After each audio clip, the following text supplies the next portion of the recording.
खरे वृत्तशाही न्यूज चॅनलमध्ये आपले सहर्ष स्वागत करीत आहे। चला पाहू आजच्या नवीन घडामोडी। स्वर्गीय नारायण आनंद गोडसे यांचा प्रथम पुण्यस्मरण 16 जून 2022 ला पार पडला। या निमित्त राजू गोडसे परिवाराकडून सातारा तालुक्यातील बोर्णे या गावात स्थापन करण्यात आलेल्या श्री स्वामी समर्थ मठ येथे त्यांच्या स्मरणार्थ 84 विविध वृक्षांच्या जातींचे वृक्षारोपण करण्यात आले। स्वर्गीय नारायण गोडसे 1970 साली सातारा शहरात आले। उत्कृष्ट पैलवान, उत्कृष्ट कबड्डीपटू अशी त्यांची ख्याती होती। व्यवसायात उतरल्यानंतर त्यांनी अल्प शिक्षण असून सुद्धा किराणा व्यवसायात यशाचा डोंगर पार केला। त्यांच्या पश्चात त्यांच्या 3 मुली, 2 मुलं व अनेक त्यांचे नातू, 2 सुना अत्यंत जबाबदारीने सातारा शहरात सामाजिक कार्यात अग्रेसर असतात। वडिलांच्या प्रथम पुण्यस्मरणानिमित्त राजू गोडसे इतर खर्च करण्यापेक्षा त्यांनी सुमारे 8 ते 10 फूट उंचीचे मोठे वृक्ष यांची लागवड श्री स्वामी समर्थ मठ बोर्णे येथे मोठ्या उत्साहात सातारा शहरातील व गोडसे परिवाराचे हितचिंतक, मान्यवर व स्वामी समर्थ भक्त यांच्या हस्ते पार पडला। नमस्कार, श्री स्वामी समर्थ। आज आपण पाहत आहे श्री स्वामी समर्थ मठ बोर्णे येथे 16 जूनला माझ्या वडिलांचं प्रथम पुण्यस्मरण झालं आणि त्यांचा मृत्यू झाला। त्यावेळी त्यांचं वय 84 होतं।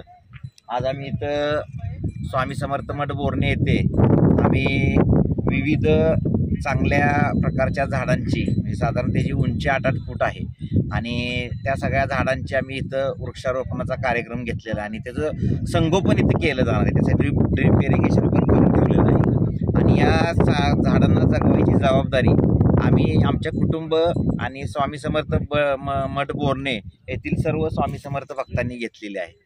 दरवर्षी वडिलांच्या पुण्यस्मरणानिमित्त कुठे ना कुठेतरी 84 झाडं लावायची आणि ती जगवायची, असा एक छोटासा उपक्रम। आणि या उपक्रमातून एक संदेश असा द्यायचा आहे की आपण जी झाडं आपल्याला फुकट ऑक्सिजन देत आहेत, ती झाडं आपल्याला वयाच्या शेवटच्या काळात हॉस्पिटलमध्ये आपल्याला विकत ऑक्सिजन घ्यायला लागतं। त्यासाठी आत्तापासूनच जर आपण खबरदारी घेऊन जर चांगल्या प्रकारचे जर वृक्षारोपण केलं तर त्याचा निसर्गाला पण फायदा होईल आणि येणाऱ्या भविष्यातल्या पिढीला सुद्धा फायदा होईल। माझी सर्व संघटनांना किंवा जे काही असे वाढदिवस साजरे करतात किंवा विविध उपक्रम साजरे करतात, या सगळ्यांना विनंती आहे की वायफळ खर्च न करता असे चांगल्या प्रकारे चांगल्या ठिकाणी जिथं संगोपन होईल अशा ठिकाणी वृक्षारोपण करावं। जय हिंद, जय महाराष्ट्र।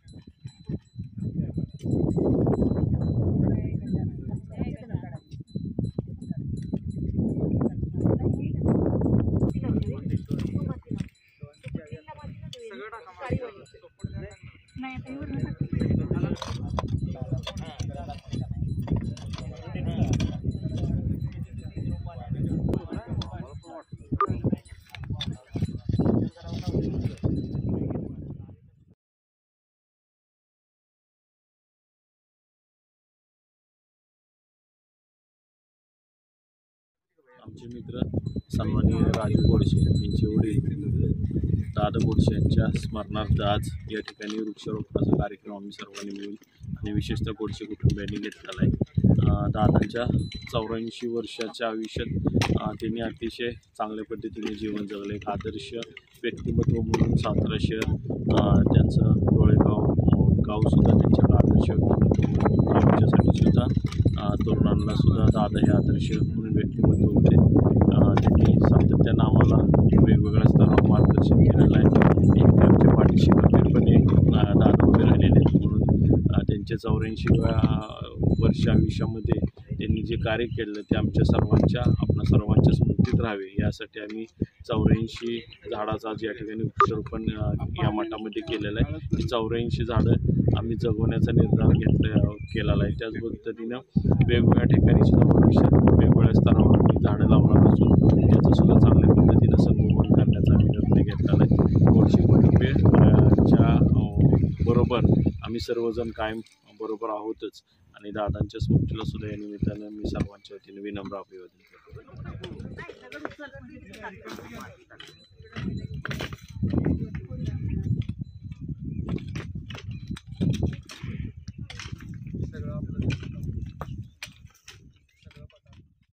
स्वर्गीय नारायण आनंद गोडसे यांच्या पुण्यस्मरणाला वृत्तशाही न्यूजचे विनम्र अभिवादन.